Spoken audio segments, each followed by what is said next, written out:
저는 이라크전에 참전했었습니다.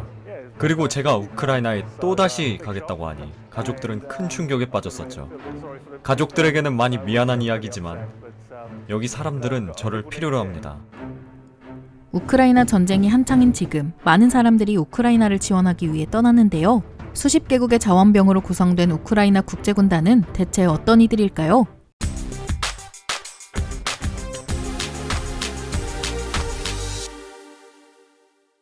안녕하세요. 지식스토리입니다. 이번에는 우크라이나의 자유를 위해 소집된 정의의 군단, 우크라이나 국제군단에 대해 알아보겠습니다. 최근 한 달이라는 시간 동안 러시아의 우크라이나 침공으로 온 세상이 떠들썩했죠. 우리나라는 그 누구보다 전쟁이라는 공포에 가까이 있지만 너무 많은 시간이 흐른 나머지 그 누구보다 전쟁이라는 공포에 대해 무뎌져 있습니다. 최근에도 수많은 전쟁이 발생했고 많은 사람들이 죽고 다쳤지만 우크라이나 전쟁만큼 충격을 가져다준 사건은 없었는데요. 우리나라가 이렇게 큰 충격을 받은 것처럼 세계의 많은 사람들 역시 같은 충격을 받았으며 그 수많은 사람들 중 누군가는 충격을 넘어 큰 분노와 안타까움을 느꼈을 것입니다. 군사력 2위에 달하는 강대국 러시아가 그보다 훨씬 약한 우크라이나를 제대로 된 명분도 없이 공격했으니 말이죠. 1991년 소련이 해체되고 우크라이나가 독립되면서 부다페스트 안전각서를 통해 러시아가 직접 우크라이나의 안전을 보장하겠다고 약속했습니다. 이런 각서를 통해 우크라이나는 핵무기까지 포기하게 되었지만 종이에 적힌 각서라는 글자는 단순한 잉크 자국에 불과하다는 것을 깨달았는데요. 압도적인 강력함을 보유한 러시아의 침공에 우크라이나가 당해낼 방도가 없자 국제사회의 도움을 호소하게 됩니다. 무기와 자금, 자원의 지원도 중요했으나 우크라이나가 가장 필요로 했던 것은 그들과 함께 피를 흘리고 싸워줄 사람들이었습니다. 그렇게 2월 27일 우크라이나의 대통령 젤렌스키는 원하는 이는 모두 우크라이나의 군대에 입대해 자발적으로 복무할 수 있는 시스템을 만들게 됩니다. 이것이 바로 우크라이나 영토방위군 소속 국제부대죠. 세계 각국의 자원병들을 모집하겠다는 뜻을 밝힌 지 일주일도 지나지 않은 지난 3월 3일 젤렌스키 대통령에 따르면 무려 2만 명에 달하는 사람이 우크라이나 국제군단에 복무하겠다는 의사를 밝혔다고 합니다. 그야말로 세계의 수많은 사람들이 우크라이나 사태에 분노했고 자신의 목숨을 희생해서라도 우크라이나의 자유를 지켜내고자 한다는 것입니다. 그런데 자신의 모국에 입대하는 것도 아니고 타국에 입대하는 것인데 그냥 가고 싶으면 갈 수 있는 것일까요? 당연히 쉬운 절차는 아니지만 그렇다고 아주 복잡하지도 않았습니다. 먼저 세계 각지에 있는 우크라이나 대사관 같은 우크라이나 기관에 방문하거나 전화나 이메일로 자신의 입대 의사를 밝히는 것이 첫 번째인데요. 그럼 기관은 제출해야 하는 서류를 알려주는데 여권과 병역증명서, 군사작전 참여 기록 등이 포함됩니다.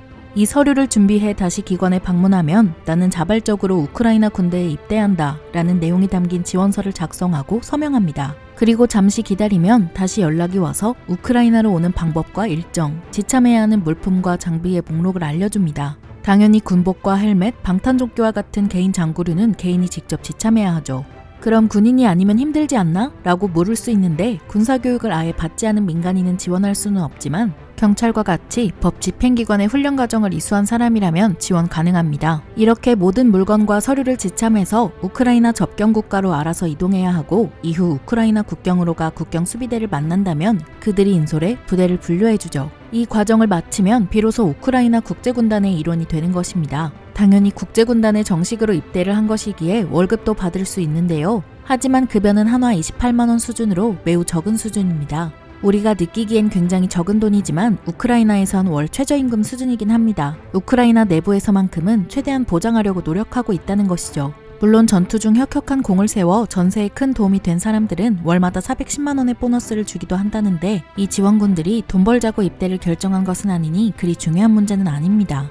물론 몇몇 사람들은 너무나도 낮은 급여에 발길을 돌리는 경우도 있었다고 합니다. 여기서 우크라이나는 급여 이외에 다른 보상도 있는데요. 바로 종전 이후 우크라이나에 시민권을 주는 것입니다. 자국을 위해 목숨을 바치는 이들이니 종전 후 국민과 같은 대우를 해주겠다는 의미입니다. 이런 시민권 이야기는 세계의 많은 난민들에게 꽤 매력적으로 다가왔으며 이런 이점을 보고 입대한 사람도 있다고 하죠. 하지만 귀화만을 목적으로 우르르 입대하는 것을 방지하기 위해 최소 4주라는 시간을 복무하고 종전까지 지속해서 복무하는 조건 등을 명시해두곤 있습니다. 그럼 이런 과정을 거쳐 지금까지 입대를 결정한 사람들은 실제로 얼마나 있을까요? 밝혀진 바에 따르면 자그마치 52개국에서 2만 명에 달하는 사람들이 입대했다고 하는데요. 거의 이게 보병사단급의 규모입니다. 국적으로는 브라질, 캐나다, 호주, 영국, 인도, 이집트, 이스라엘, 일본, 미국 등 정말 대륙과 국적을 불문하고 수많은 사람이 모여 있습니다. 그럼 우리나라 사람들도 여기에 지원했을까요?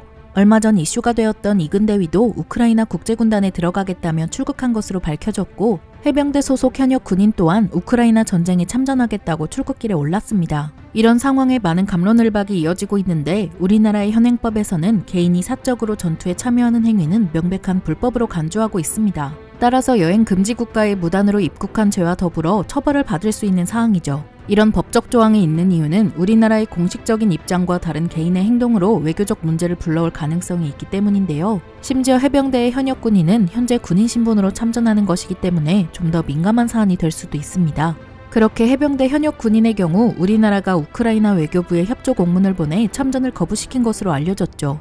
그럼에도 현재 우리나라에서 하루에도 수십 명이 우크라이나 대사관과 대한민국 외교부로 참전 문의를 하는 상황입니다. 비록 우리나라는 비공식적 참전 자체를 불법으로 규정하고 있지만 이런 행동이 비교적 자유로운 국가도 많습니다. 따라서 52개국에서 2만 명이라는 많은 이들이 모이게 된 것이죠. 물론 숫자로만 보았을 땐 여전히 러시아군에 비해 열세를 보이지만 우크라이나에겐 확실한 지원이 될 것입니다.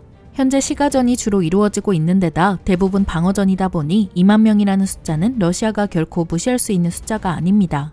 그런데 2만 명이라는 사람들이 우크라이나로 입대하긴 했지만 큰 문제가 하나 남아있는데요. 바로 무기 부족입니다.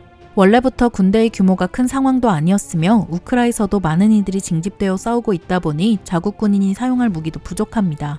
아무래도 국제군단에게 지급할 무기는 더욱 부족하겠죠. 서방 국가를 비롯한 국제사회에서 무기를 조금씩 원조하고 있기 때문에 이는 점차 해결할 수 있는 문제로 보이긴 합니다. 이런 이유들로 인해 아직까지는 국제군단이 적극적으로 전투에 투입되어 싸우진 못하는 실정입니다. 하지만 무기를 들고 최전선에 가지 못한다고 해서 안전한 곳에 머무르고 있는 것은 아닌데요. 국제군단도 러시아의 강력한 공격을 맨몸으로 받아내고 있습니다. 얼마 전 러시아는 국제군단이 머무르는 르비우 지역에 미사일 공습을 가했습니다. 이때 35명이 전사하고 100명이 넘는 사람들은 부상을 당했죠. 현대전은 전선에 있는 사람들만 죽고 다치는 것이 아니기 때문에 우크라이나 영토 내에 있는 그 어떤 사람도 결코 안전하다고 볼 수 없습니다. 이런 일은 최근 국제군단의 사기 저하에 큰 영향을 미치며 공습의 두려움을 이기지 못하고 폴란드로 국경을 넘어간 사람들도 생겨났습니다. 물론 이런 사람들은 소수고 대부분의 국제군단 소속 군인들은 두려움을 떨쳐내고 우크라이나를 지키기 위해 남아 있습니다. 우크라이나 전쟁에는 이런 자발적인 입대 군인들만 있는 것은 아닌데요. 민간 군사 업체도 우크라이나 내에 있는 사람들을 경호 및 구출할 목적으로 전쟁에 참여하고 있습니다. 엄연히 말하면 이런 기업들도 러시아에 맞서 교전을 벌이는 단체라고 볼 수 있죠. 우크라이나는 이렇게 적극적으로 외국인 병력들을 모집하고 전투에 활용하고 있는데 그럼 러시아는 이 상황에 어떻게 대응하고 있을까요? 러시아도 우크라이나처럼 자원 모집을 벌이고 있긴 합니다. 대상으로는 과거 체첸 전쟁에서 러시아를 상대로 강렬한 저항을 펼쳤던 과거 체첸군 및 민병대 소속 병력과 시리아 사람들인데요. 이들은 많은 전투 경험이 있기 때문에 전쟁에 참여하게 된다면 당연히 우크라이나에 있어 아주 위협적입니다. 이렇게 용병을 모집하는 것뿐만 아니라 우크라이나 국제군단을 직간접적으로 위협하고 있습니다. 유엔 용병 협약에 따르면 공식적으로 국가가 용병을 모집할 수 없으며 제네바 협약에 따라 용병은 전쟁 포로로 대우할 수 없다고 주장하고 있습니다. 우크라이나는 이런 부분에 맞서 이들은 용병이 아닌 우크라이나 군대에 정식으로 입대한 군인이라는 입장을 밝히고 있는데요. 제네바 협약으로부터 강력한 보호를 받아야 한다고 주장하고 있는 상황입니다. 지금까지 수많은 사람들이 자유를 지키기 위해 다른 나라로 발길을 향하며 목숨을 걸었습니다. 그 과정에서 이미 많은 사람들은 목숨을 잃었죠. 우크라이나로 향하는 수많은 사람들의 자발적인 움직임은 마치 70년 전 우리가 겪었던 6.25 전쟁을 보는 것만 같습니다. 그 누구도 전쟁을 원하지는 않지만 불가항력으로 전쟁이 벌어졌고 그로 인해 수많은 사람들이 고통받았습니다. 이들을 고통에서 해방해주는 데 일조하기 위해 전쟁에 직접 뛰어드는 것이죠. 이들이 또 앞으로 어떤 활약을 펼칠지 또 우크라이나와 러시아가 어떤 결말을 맞을진 모릅니다.